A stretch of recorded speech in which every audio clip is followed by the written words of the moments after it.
Las diarreas las podemos dividir en las diarreas que tienen sangre o las que no tienen sangre. Las que tienen sangre también las podemos llamar disentería. Ahora, el que esté con sangre, eso es porque ya hay daño a la mucosa. Esta es la mucosa del intestino delgado. Si hay daño, entonces va a sangrar. Es cuando hay daño a la mucosa. Ahora aquí también vamos a tener aumento de los glóbulos blancos, white blood cells, y obviamente si tenemos sangre, pues vamos a tener aumento de los glóbulos rojos, red blood cells. Y también vamos a tener, bueno, lo característico de cómo está la diarrea es diarrea con sangre y diarrea con moco. Y en el laboratorio vamos a tener principalmente aumento de los glóbulos blancos. Ahora van a ser 6 bacterias las que producen diarrea, bueno, 5 bacterias y un parásito, un protozoario, que producen diarrea con disentería. Aquí la primera es Campylobacter jejuni. Esta es una bacteria gram negativa, un bacilo gram negativo con forma de coma y es oxidasa positiva. Aquí lo que pasa con Campylobacter jejuni es que es la causa más común, por ejemplo en Estados Unidos es la causa más común de diarrea y se asocia por comer carnes de aves de corral. Y bueno, o sea, en general se limita, no hay que dar tratamiento como en casi, bueno, no hay que dar antibiótico como en casi ninguna de las diarreas.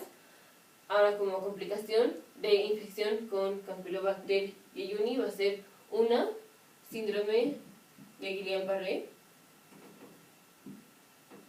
El síndrome de Guillain-Barré es una parálisis ascendente, o sea, va a empezar de distal a proximal. Primero va a tener como debilidad, es una parálisis ascendente flácida, entonces va a tener primero debilidad de las piernas y luego va a empezar con debilidad de los brazos. Esta parálisis ascendente es por mimetismo, o sea, como el mecanismo por el cual sucede esta parálisis flácida es por mimetismo molecular entre los sacáridos que tenga el Campylobacter jejuni con los gangliósidos de Campylobacter jejuni con la mielina del sistema nervioso periférico, o sea, con la mielina que es producida por las células de Schwann. Entonces, si se confunde el sistema inmune, teleológicamente, entre esos gangliósidos de Campylobacter jejuni y la mielina del sistema nervioso periférico, entonces las células, los linfocitos, van a estar atacando a las células de Schwann, vamos a tener una desmielinización y eso va a ser parálisis flácida, parálisis ascendente. Ese es el síndrome de Guillain-Barré y se puede presentar como de varias maneras. Esto básicamente va a ser como unas semanas a meses después de infección con Campylobacter jejuni. Y la otra complicación va a ser artritis reactiva o síndrome de Reiter. Esto se va a presentar como una tríada de uretritis, la infección de vías urinarias, artritis y conjuntivitis.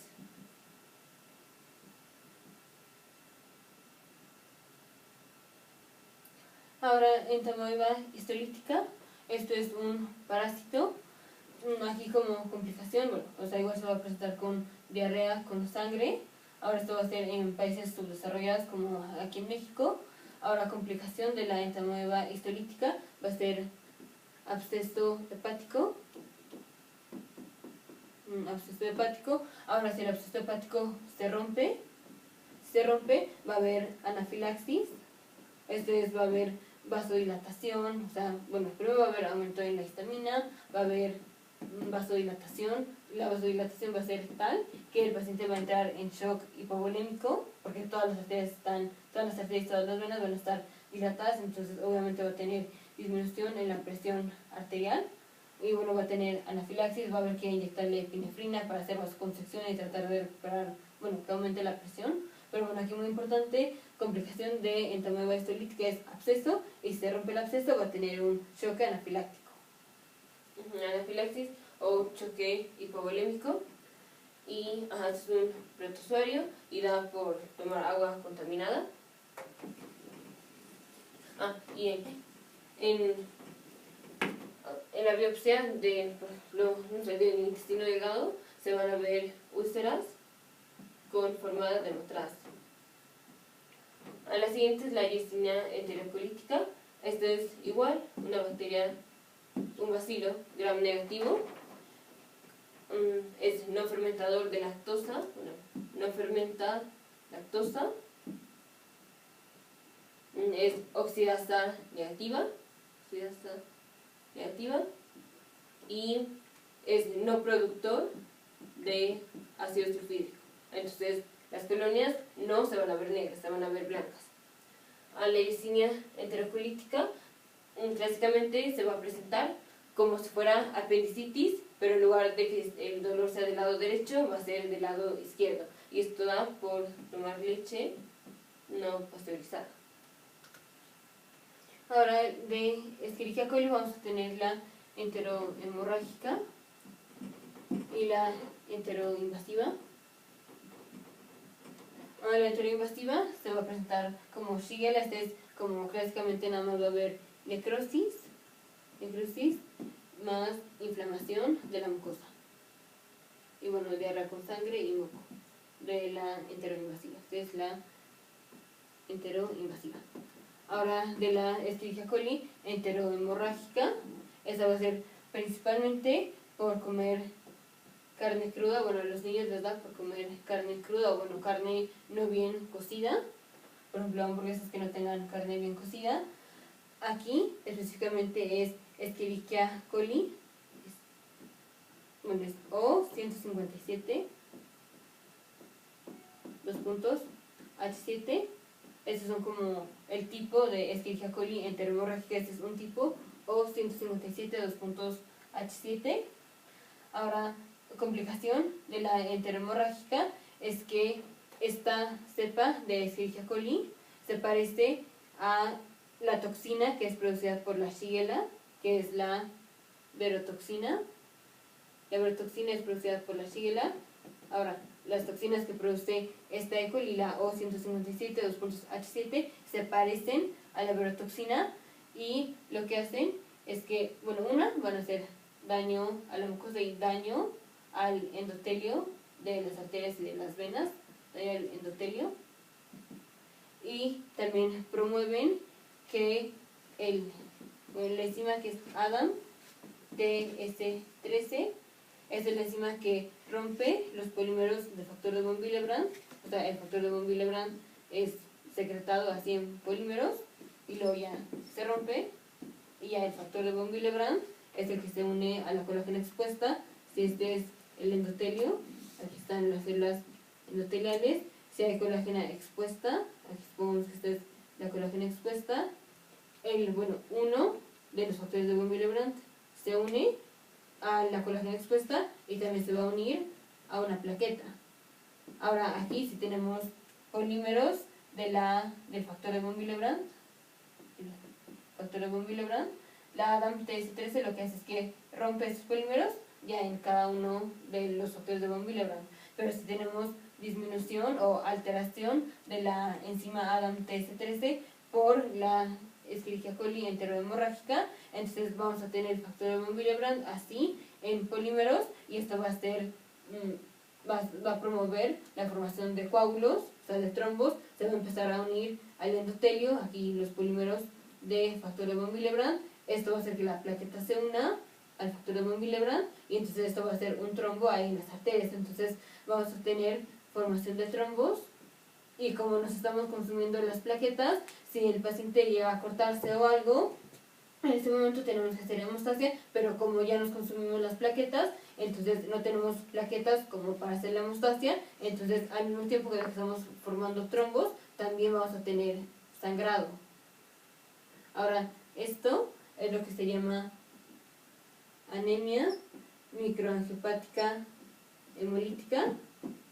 Entonces, una anemia, y aquí la razón por la que tenemos anemia es porque como aquí tenemos una arteria, tenemos el endotelio y dijimos como estamos formando trombos, aquí hay un trombo, aquí hay otro trombo, aquí hay otro trombo. Cuando pasa el glóbulo rojo, pasa y pasa y se daña por el trombo, o sea, como si el trombo lo rasgara, entonces vamos a tener así, como glóbulo rojo en forma de Baxter, podemos decirle, o también le dicen que parece como un sombrero, así más o menos el glóbulo rojo.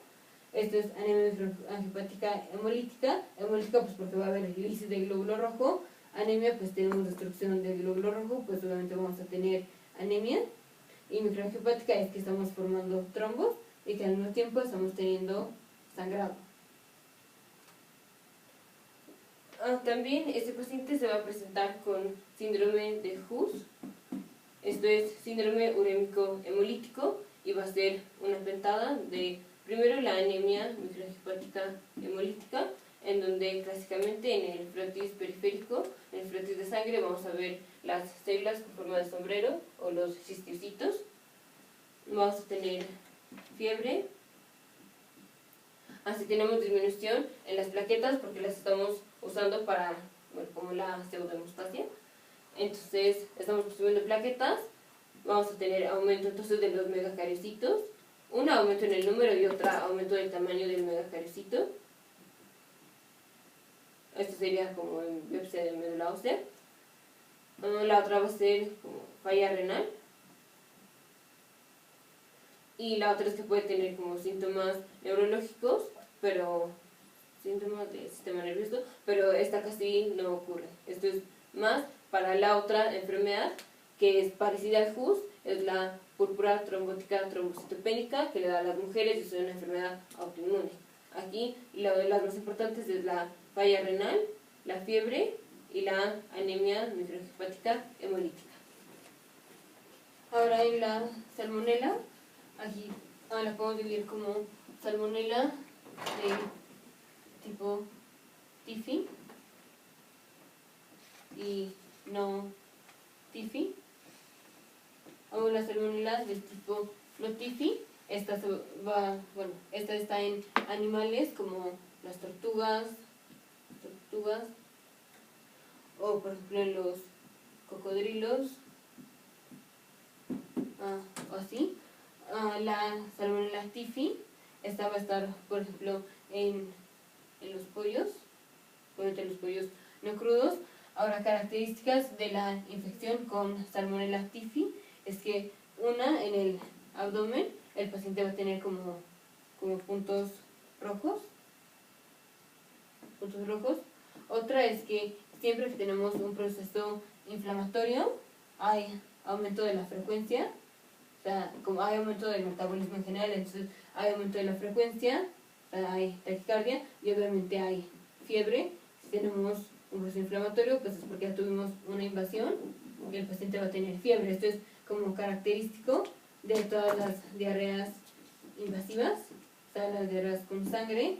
Ahora, característico de la salmonella TIFI es que sí tienen fiebre, pero no tienen taquicardia, de hecho tienen bradicardia. Entonces aquí va a ser un paciente que tiene fiebre y va a tener, por ejemplo, frecuencia de 50 latidos por minuto, y en el abdomen va a tener, puede tener como el 30% de los pacientes tienen puntos rojos en el abdomen. Ahora, para la salmonella y para la shigella, como la manera de invadir la mucosa es igual. Esto va a ser en el ilio, porque en el ilio es en donde tenemos el tejido linfoide, que son las placas de Peyer. En las placas de Peyer tenemos las células M. Aquí van a llegar la salmonella y la shigella, aunque es más importante para la shigella, pero bueno, no importa, llegan las dos. Aquí van a estar. Van a tener proteínas que permiten la fusión de células M. Entonces se van a fusionar y vamos a tener como una célula gigante. Ahora aquí está pasando la sangre, aquí van a estar monocitos y neutrófilos. Por ejemplo, con la salmonella TIFI, la salmonella se va a pasar aquí al macrófago y ahora sí es cuando la enfermedad se puede diseminar y es cuando va a tener fiebre y todo esto. La salmonella TIFI vamos a tener aumento en los monocitos. Y para la Salmonella notifi y para la Shigella vamos a tener aumento en los neutrófilos o en los polimorfonucleares. En la Shigella, ahí sí es muy importante, va a ser diarrea con sangre. Y las colonias en Salmonella van a ser colonias negras, o sea, en el cultivo las colonias van a ser negras porque tienen producción del ácido sulfídrico. Estas dos son bacilos gram negativos, no fermentadores de lactosa, no fermentan lactosa, oxidasa negativa, y nada más Salmonella sí produce ácido sulfídrico y Shigella no. Entonces las colonias en Salmonella van a ser negras y en la Shigella van a ser blancas. Hay muchas subespecies de Shigella. Lo más importante es que la inoculación con la Shigella, o sea, cuántas bacterias necesitamos para iniciar la infección con Shigella, puede ser nada más hasta 10 bacterias. O sea, la inoculación es muy pequeña, y con Salmonella ya puede ser como 10.000, así. Igual con Campylobacter jejuni y con Entamoeba histolítica, la inoculación puede ser de 1 a 10 bacterias. Como 10 bacterias. Ok, entonces como resumen, disentería es que va a ser diarrea con sangre. Aquí Campylobacter jejuni es la causa más común de diarrea en Estados Unidos. Esta es por aves de corral y las complicaciones son síndrome de Guillain-Barré y artritis reactiva. En Entamoeba histolítica las complicaciones son absceso hepático, y si se rompe tenemos anafilaxis, y lo característico es que las úlceras se van a ver en forma de matraz.